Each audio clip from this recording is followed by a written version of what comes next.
지금 이 시간부터는 김관욱 계명대 교수, 김태현 변호사, 장혜찬 시사평론가와 함께합니다. 어서 오세요. 안녕하세요. 앞서 보셨듯이 이 가상 대결을 붙여봤더니 굉장히 혼전입니다. 엎치락 뒤치락 하고 있는 상황입니다. 오늘 말씀 나누기 전에 이제 본격적인 선거 시즌에 들어왔기 때문에 패널분들 굉장히 파급력이 큽니다. 한마디 한마디 해주실 때도 이 공정성 어긋나지 않게 잘 해주셨으면 좋겠고요. 저도 잘 듣도록 하겠습니다. 자, 보니 야권 후보 선호도 조사에서는 안철수 국민의당 대표의 우위가 보이고 있는데 이 국민의힘과 제3지대 중에 어느 쪽이 범야권 대표주자로 나설 것이냐, 이 남은 기간에 어떤 포인트가 될 것 같아요, 교수님? 그러니까 이게 이제 결과적으로 단일화가 어떤 과정을 거쳐 가느냐, 그리고 단일화가 되느냐, 이것이 굉장히 중요하다고 생각을 해요. 지금 상황은 어떻게 보면 단일화가 될 것이냐에 대한 회의도 아직 남아 있거든요. 네. 그러니까 안철수 대표가 원하는 단일화 방식과 김종인 비대위원장이 생각하는 단일화 방식이 또 다를 수가 있습니다. 네. 지금은 어차피 이제 이 제3지대에 있는 금태섭 의원과의 어떤 단일화가 한 축이고, 국민의힘당에서의 단일화가 한 축이고, 네. 경선이 한 축이고, 이렇게 해서 나중에 이제 이 둘이 승자승이 벌어지는, 그것이 이제 최종적인 야권의 단일 후보로 이제 결정이 될 텐데, 네.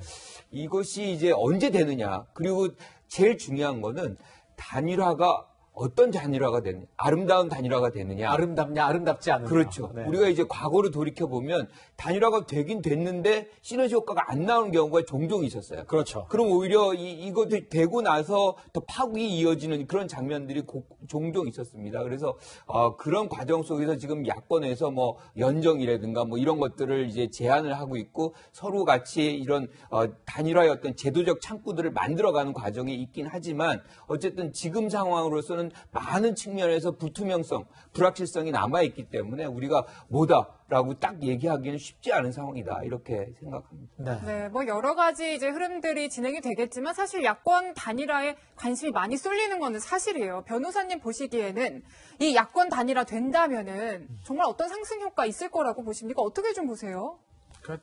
된다면, 야권 단일화 되면 된다고 해도 무조건 이긴다라고 얘기할 수는 없는 건데, 네.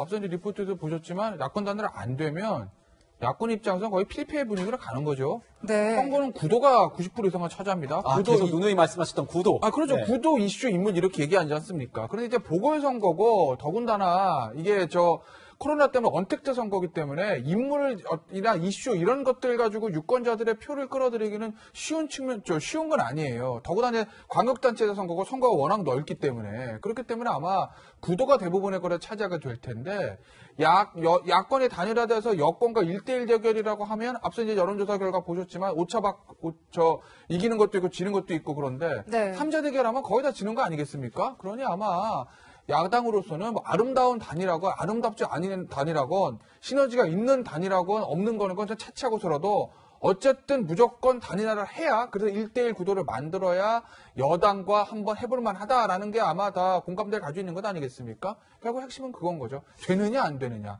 잘 되느냐 못 되느냐는 두 번째 문제입니다, 지금은. 국민의힘 일각에서는 3자 구도도 자기네들은 자신 있다, 이렇게 얘기하는 경우도 있었던 것 같고, 김종인 대표 지금 얘기하는 거 보면은 이달 안에도 서울시장 경선 끝나서 후보 낼 수 있다, 이런 얘기도 지금 나오고 있습니다. 단일화에 대한 여러 가지 얘기가 나오고 있는데, 당장 이제 내일부터 제3지대 단일화, 그러니까 안철수 후보와 금태섭 후보 간의 이 3자 단일화에 대한 TV 첫 토론회가 있어요. 근데 안철수 후보 같은 경우에는 지난 대선에서죠, 이 TV 토론에서 많이 좀 안 좋은 결과가 오히려 나왔다, 이런 평가를 받고 있습니다. 이번 TV 토론 어떻게 좀 예상을 하세요? 네, 그런데 제가 이 생방송 들어오기 직전에 확인해 보니까요. 네. 금태섭 후보가 본인의 SNS에 글을 올렸습니다. 내일로 예정됐던 TV 토론회 개최가 어렵다는 글을 방금 전에 올렸더라고요. 네. 네. 지금 안철수 후보 측과의 실무 협상이 진전이 되지 않으면서 15일 토론회는 물리적으로 좀 어려워 보인다. 하지만 본인 같은 경우에 어떤 조건도 내걸지 않고 자유로운 토론 최대한 많이 하고 싶다는 입장을 알려왔습니다. 지금 예정된 두 번의 토론회가 일단은 금태섭 후보 입장에 의하면 안철수 후보 측에서 조금 미온적으로 나오는 바람에 15일 토론회가 무산이 된 거예요. 네. 이렇게 되면 일각에서 제기했던 것처럼 안철수 후보가, 지금 안철수 국민의당 대표가 과거 토론회에 대해서 썩 유쾌하지 않은 기억이 있기 때문에 토론회를 피하려는 것이 아니냐는 이런 언론의 물음이 계속될 수밖에 없고요. 이 국면에서 저는 피하기보다는 정면 돌파해야 된다고 생각합니다. 최소한 예정되어 있던 두 번의 토론회는 일정대로 맞춰서 내가 토론에도 약하지 않다는 걸 안철수 후보가 증명해야만 제3지대 경선 이후에 국민의힘 후보와의 최종 경선 그리고 본선이 따로 있지 않습니까? 네. 지금 특히 여당에서 유력한 것으로 알려진 이 박영선 후보 같은 거는요.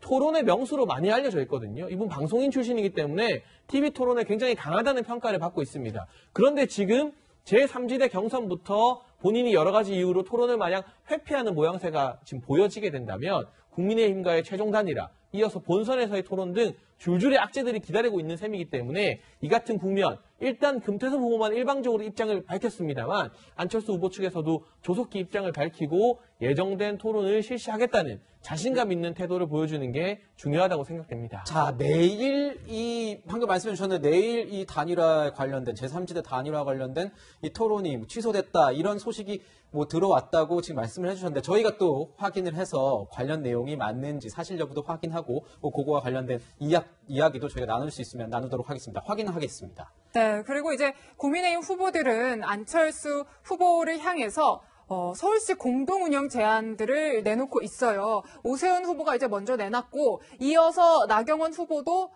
동의를 하면서요. 다른 후보들, 또 금태섭 후보, 더 넓게는 조정훈 후보도 함께 할 수 있다라고 언급을 했습니다. 교수님, 그 속내에는 어떤 걸로 저희가 좀 전망을 해볼 수 있을까요? 1대1 구도로 가지 않으면 안 되는 네. 승리를 이제 장담하기 어려운 상황이기 때문에 1대1 구도의 제도화다. 이렇게 좀 생각을 할 수가 있을 것 같아요. 이거는 사실은 이번이 처음은 아닙니다. 그러니까 남경필 전 이제 지사 때, 경기지사 때도 이런 연정을 했던 경험이 있어요. 그런데 그때는 사실은 본인이 당선이 되고 민주당 출신의 어떤 분을 부지사로 이제 임명을 해가지고 연정을 해서 사실상 그 도의 어떤 의회 네. 이런 데에서의 어떤 지원, 지지 이런 것들을 이끌어내는 장면이 있었는데 이 부분은 소연정이라고 할 수 있거든요. 그러니까 사실은 국민의힘당과 국민의당만 이렇게 이제 합치는 그런 야권 단일 후보를 제도하는 그런 측면인데 저는 이 부분도 조금 더 확장할 필요가 있겠다. 왜냐하면 어떤 형태로든 지금 서울시장이 되잖아요. 다수의 구청장들은 민주당 출신이거든요. 그리고 또 한 가지가 의회가 대부분 민주당의 독주를 체제로 지금 구축이 돼 있습니다. 이런 상황을 감안한다면 대연정의 어떤 제안 이런 것도 한번 생각해 볼 만하지 않나. 어떤 형태로든 지금의 어떤 국면에서 뭔가 변화를 가져오려고 하는 그런 노력이라 그러면 좀 더 과감하게 한번 추진을 해보는 것도 맞겠다라는 생각인데 지금의 이 목적은 단순히 그냥 안철수 후보와의 어떤 이 연대 관계 이것만을 강조하는 측면이기 때문에 좀 한계가 느껴진다 이렇게 생각을 합니다. 네. 아까 안철수 후보와 금태섭 후보의 TV 토론 관련해가지고 내용을 혹시 김태현 변호사님께서는 어떻게 보시는지 좀 궁금해서요. 제가 봤을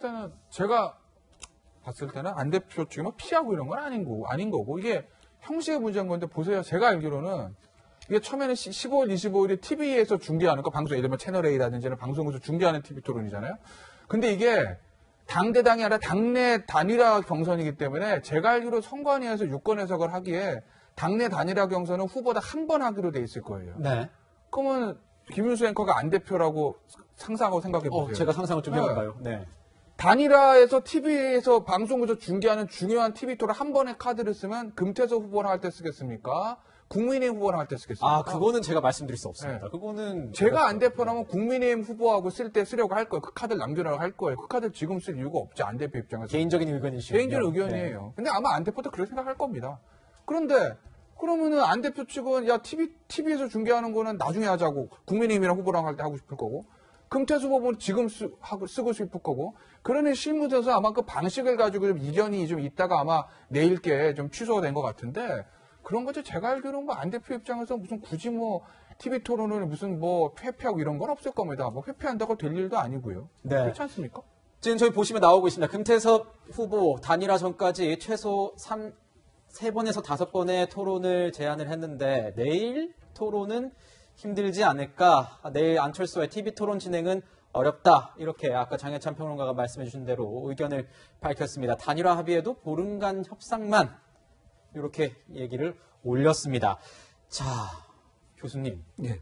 우선 3지대 이 단일화부터가 벌써부터 좀 삐걱거리는 것 아니냐 이런 느낌이 바로 드는데요. 어떻게 그렇죠. 보세요? 이 지금의 상황에서는 삼지대에서는 어떻게 해도 안철수 대표가 탑독이거든요. 그럼 이제 포용하는 그런 자세를 보여주는 것이 전략적으로 훨씬 더 유리한데 지금 TV 토론에 관해서 뭔가 자기의 주장을 계속 개진하는 것은 좀 적절치 않다.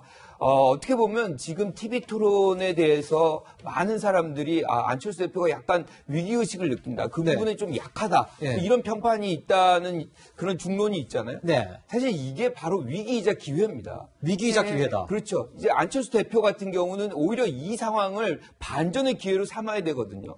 내가 절대 약하지 않다. 오히려 더 지금의 어떤 금태섭 후보와의 어떤 경쟁을 통해서 TV 토론을 통해서 역량을 보여주게 되면 지금의 어떤 약한 이미지가 오히려 강한 이미지로 전환되면서 사실 본선 경쟁력도 더 확장되는 그런 효과가 있을 수가 있거든요.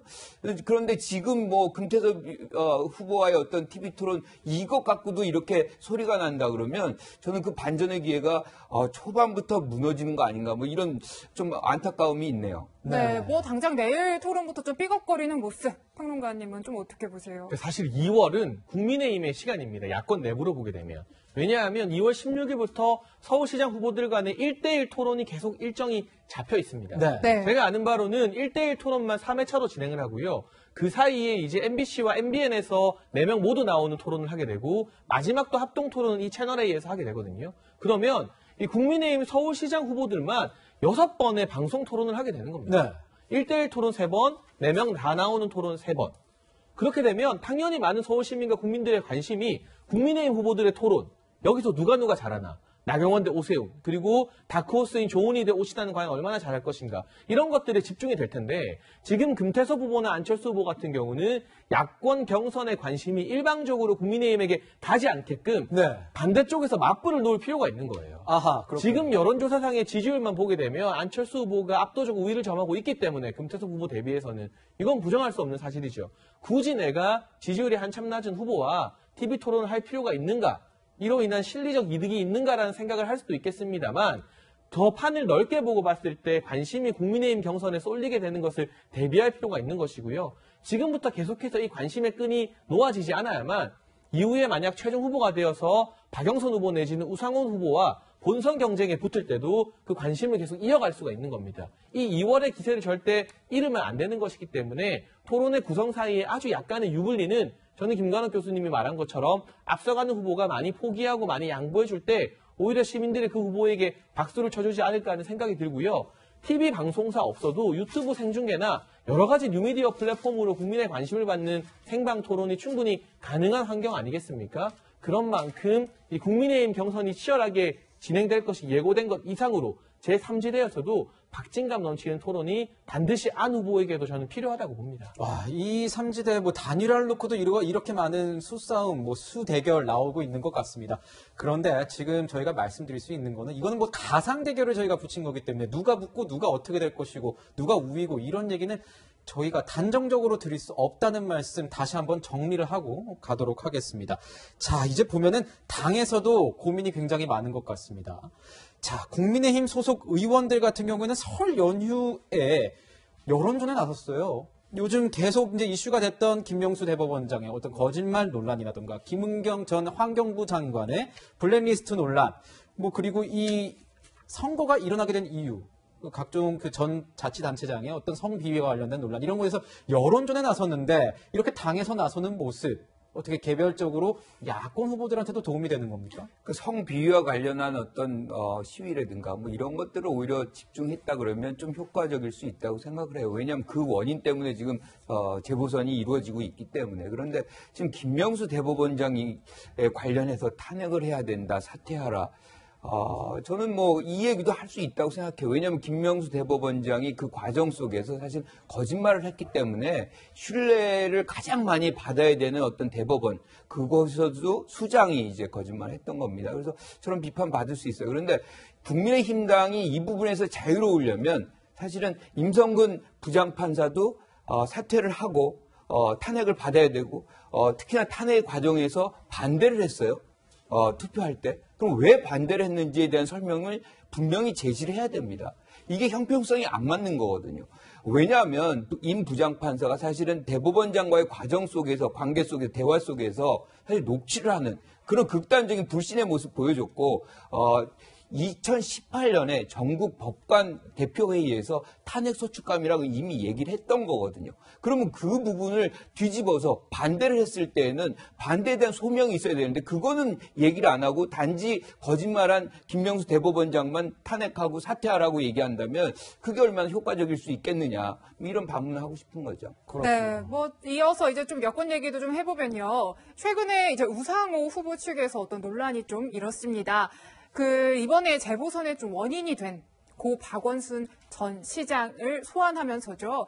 변호사님, 이 관련 논란이 제기되면서 왜 이렇게 캠프 관계자와 우상호 후보가 이런 SNS 글들을 올렸는지도 궁금해지는데 어떻게 좀 보세요? 좀 급한 거 아니겠어요? 급해 보인다.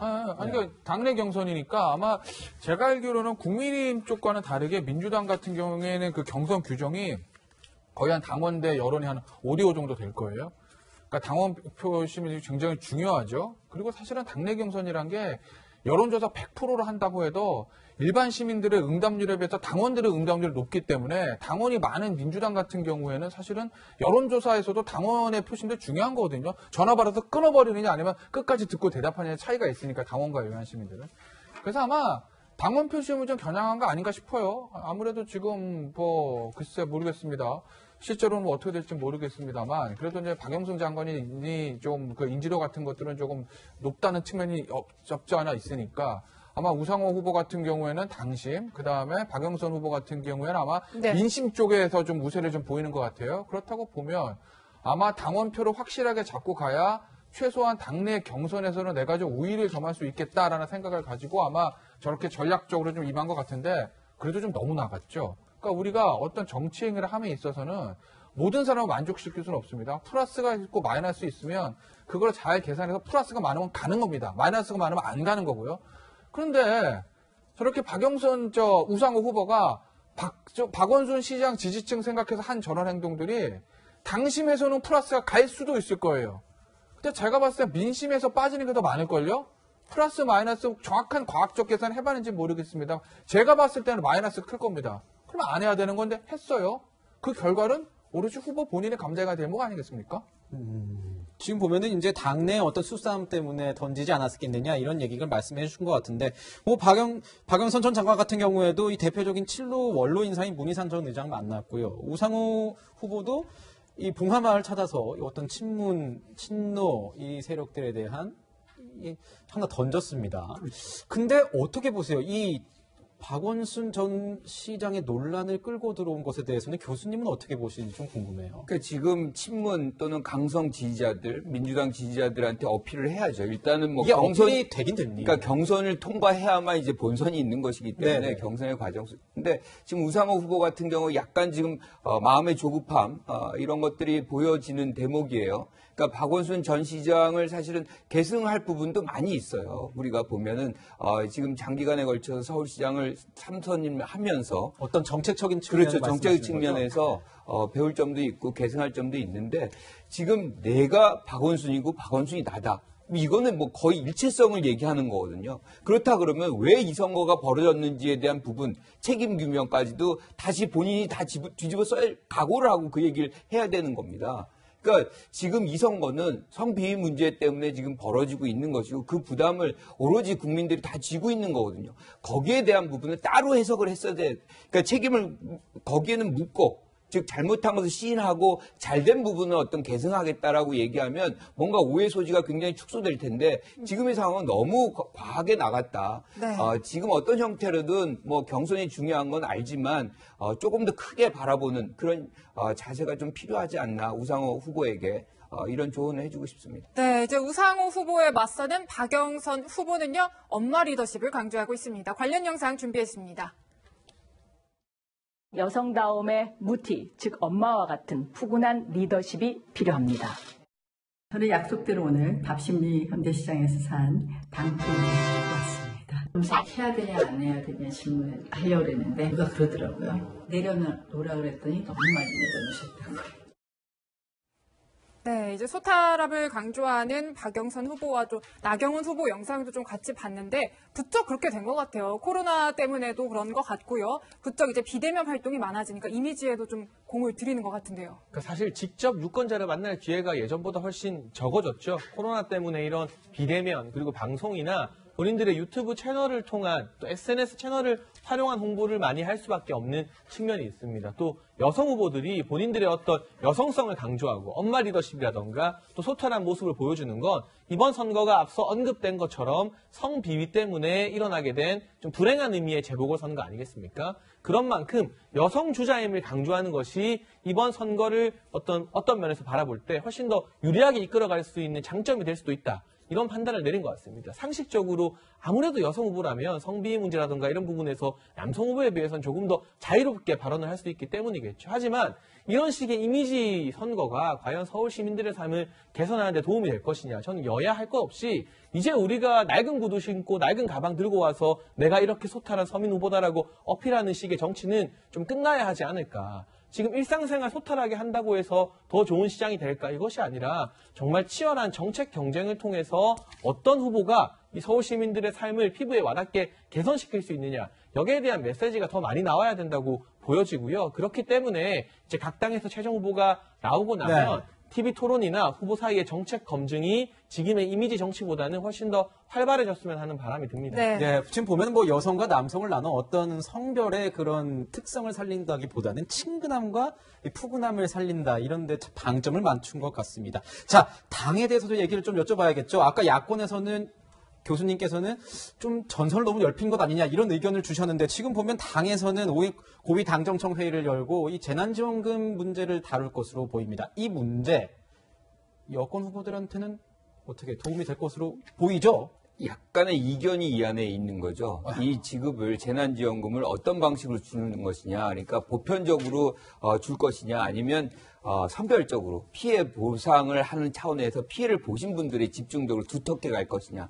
여기서 당 같은 경우는 이런 피해를 보시는 분들에 대한 어떤 선별적인 것과 보편적인 것을 병행해서 가려고 하는 그런 측면이 있고 지금 정부 측에는 피해를 보신 분들만 선별적으로 가려고 하는 그런 경향성이 있기 때문에 이걸 이제 조정해 나가야 되는 거죠. 그런데 우리가 사실 어떻게 보면 지난번에 통신비에 대한 보편 지급을 한 적이 있어요. 네. 근데 그때 효과가 어떻게 나왔는지 우리가 좀 성찰적으로 본다면 사실은 그렇게 얇게 보편적으로 가는 것이 재난지원금이라는 특성, 즉 네. 재난에 우리가 방점을 찍어야 되거든요. 그러니까 재난을 받으신 분들에게 이제 방점을 찍는다면 그게 그 부분에 적용이 되는 것이냐, 부합되는 것이냐 이렇게 좀 본다면 저는 약간 피해를 많이 보신 분들에게 조금 더 두텁게 가는 정부안이 좀 더 적절하지 않을까 이런 생각 갖고 있습니다. 네, 뭐 선거 전에 참 중요한 시점이죠. 설을 맞은 여야 정치권 움직임 분석해봤습니다.